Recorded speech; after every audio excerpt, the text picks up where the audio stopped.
Oke, kali ini saya ketemu sama Mas Andri ya, Sekretaris Jogja Coffee Week ya. Salah satu pentolan daripada komunitas Kopi Nusantara yang punya gawe hajatan Jogja Coffee Week yang kali ini kali kedua ya Mas ya? Kali kedua. Gimana Mas catatan selama 2 kali penyelenggaraan ini? Tentu ada peningkatan yang lebih baik lah ya Mas dari yang sebelum-sebelumnya. Ya, catatan yang pertama. Ya. Terima kasih pasti. Matur nuwun. Nggak ada hal lain yang harus kita sampaikan. Pertama harus terima kasih. Terima kasih. Otomatis terima kasih. Ke semua pihak. Semua pihak. Terutama yang mendukung acara ini. Banyakkan teman-teman muda ini yang harus kita highlight ya. Ya. Cahnom gitu, cahnom. Jadi kopi paling tidak hari ini bisa apa ya? Memberi gagasan lain. Yang dulu biasanya ngopi mesti bapak-bapak, simbah-simbah gitu. Hari ini kopi cahnom Mas. Mana orang ngopi gue orang ngenomi ya. Justru malah ini lucu gitu. Ini menarik yang saya pikir perlu kita apresiasi. Jadi terima kasih kepada teman-teman muda itu yang pertama. Yang kedua, kalau dari segi konten atau program itu memang ini lebih tertata lah. Yeah. Kalau kita mau nggak mau bilang bahwa ini serius ya. Yeah. Tapi lebih tertata, kita usahain ada banyak sisi yang kita tawarkan mulai dari hulu sampai ke hilir ya. Alhamdulillah terjadi. Oke, apresiasi dari pengunjung juga terlihat responnya sangat bagus. Dan kebetulan di sebelah kita juga ada event yang sedang heboh juga barangkali untuk anak-anak muda nggih. Iya, anak-anak muda sekali gitu ya. Kira-kira gitu Mas Renggo. Nah, ini Mas, harapan ke depan sama sebenarnya goal besarnya dari Jogja Coffee Week ini apa sih Mas? Yang kedua ini dan tentu nanti yang ketiga pasti punya bayangan lain lah ya. Dan harapan kalau saya secara pribadi nih Mas ya, pengennya ini agenda-agenda ini kan rutin bergulir ya, nggak cuma sekali karena ini satu ajang silaturahmi yang menurut saya yang paling mahal nih silaturahminya Mas, karena saya misalnya mau ketemu teman-teman dari Jawa Barat, saya mau ketemu teman-teman dari Sulawesi, saya mau ketemu teman-teman dari Papua, saya mau ketemu teman-teman dari Aceh. Kalau saya harus ke sana itu ongkosnya besar Mas. Nah, tapi kita ketemu di sini betul. di ruang yang luar biasa ini, akhirnya ya menjadi terjangkau gitu loh Mas. Ya, nah, ini menarik ini Mas. Ya. Ini yang mungkin sangat jarang dibahas, tapi mungkin malah sebetulnya yang esensinya di situ ya. Jadi kopi mempertemukan kita, kopi menyatukan kita lewat ya ajangnya sih bisa macam-macam, tapi poinnya silaturahmi. Nah saya jadi tergelitik malah kenapa enggak kopi sebagai salah satu cara silaturahmi gitu. Iya toh, sama kayak di tradisi Jawa misalnya, atau saya yakin sih di seluruh wilayah Nusantara yang namanya tradisi bersilaturahmi mesti ono suguhan, ya toh, wedang, ada minumannya. Jawa bahkan nyebutnya sebagai wedang ngawe-ngawe kadang, atau memanggil teman-teman yang atau orang-orang yang dianggap dekat, dianggap sebagai keluarga, sanak kerabat gitu. Nah, harapannya tadi kalau misalnya ada seri 1, 2, 3 dan seterusnya, otomatis sama seperti gagasan sederhana sekaligus agung menurut saya. Yo silaturahmi itu kekerabatan, bahwa melalui kopi justru harus memunculkan selain kesederhanaan dan rendah hati ya kita harus seduluran gitu. Atau mungkin saja ini menjadi tawaran kita sebagai kopi Indonesia ya. Justru pendekatannya lebih ke iso nggak sih kopi ini jadi sarana untuk nyambungin apapun gitu. Karena mungkin pernah kita buktikan bahwa lewat orang berantem misalnya, ngene ngopi sih gitu. Ojo rame gitu. Artinya hanya melalui segelas kopi bisa cair suasananya, barang cairan juga gitu. Nah, artinya ini lebih mendasar, lebih sederhana, tapi gampang dipahami gitu. Yang saya melihat nggak ada sekat di situ. Ya gue sih Mas goalnya tetap hidup, tetap terus dirawat gitu. Mau ke seri ke nantinya tahun depan ketiga, keempat dan seterusnya ya cuma bismillah gitu.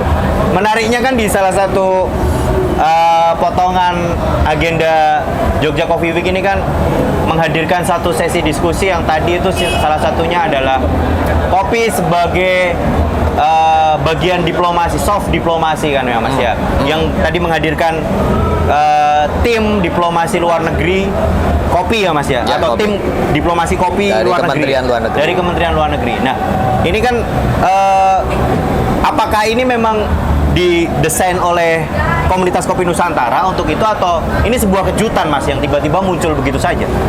sing jenenge berkah Mas ya. Apa namanya, artinya kita percaya bahwa apa sih, kalau bahasa kerennya orang sering nyebut semesta mendukung lah, ada hal-hal yang kita nggak pernah bisa prediksi.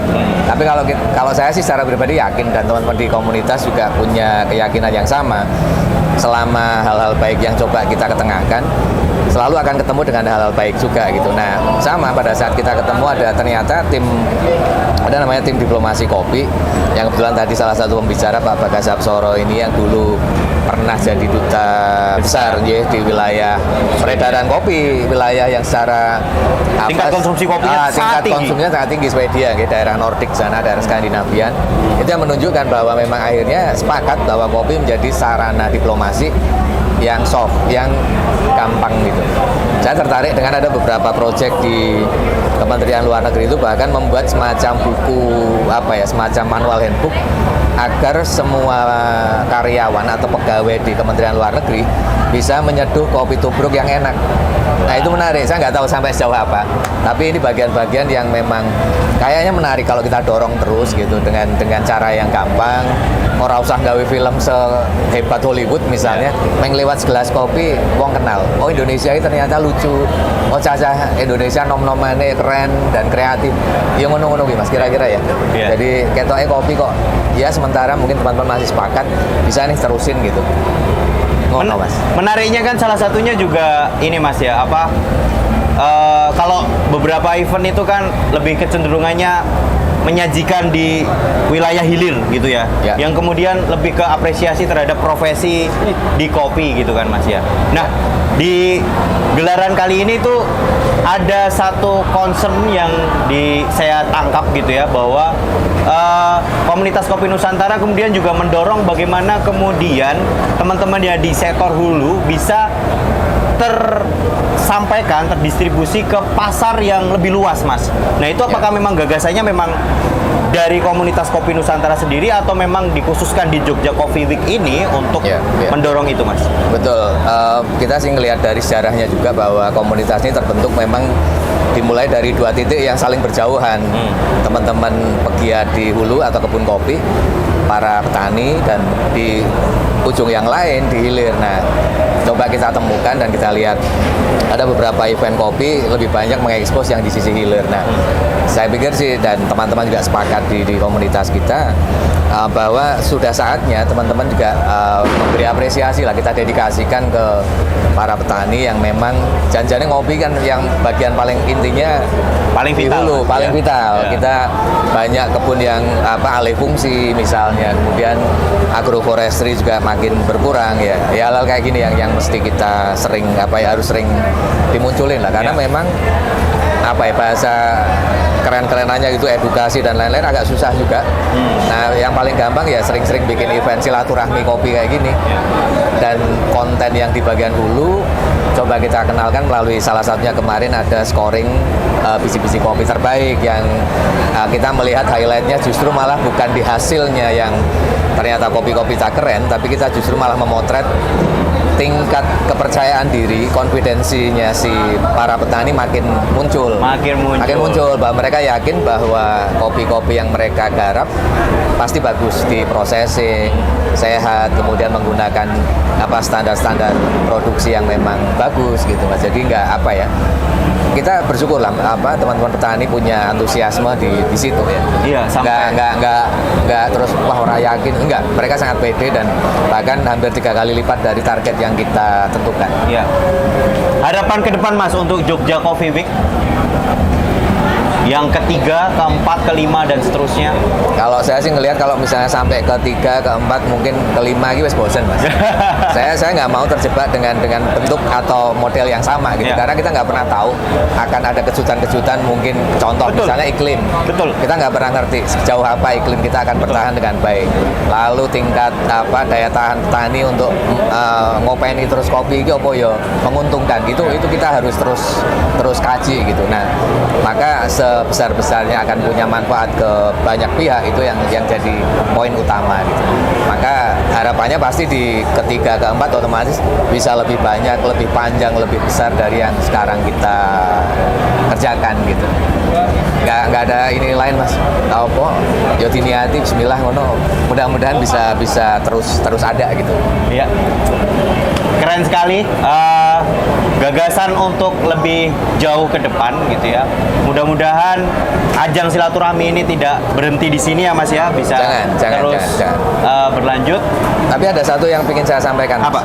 Dari hasil kemarin kita selama 5 hari berinteraksi gitu, ternyata ada loh yang lebih penting dari segelas kopi. Apa itu Mas? 2 gelas kopi. Jadi kalau ngopi jangan sendirian gitu, ajak temennya gitu. Jadi kalau itu keren itu quote-nya itu. Ada yang lebih penting daripada segelas kopi adalah 2 gelas kopi. Syukur 3-4 gelas itu monggo gitu. Wah, ini sesuai dengan ini ya Mas ya, salah satu ajaran bahwa lebih baik berjamaah daripada sendiri-sendiri kan.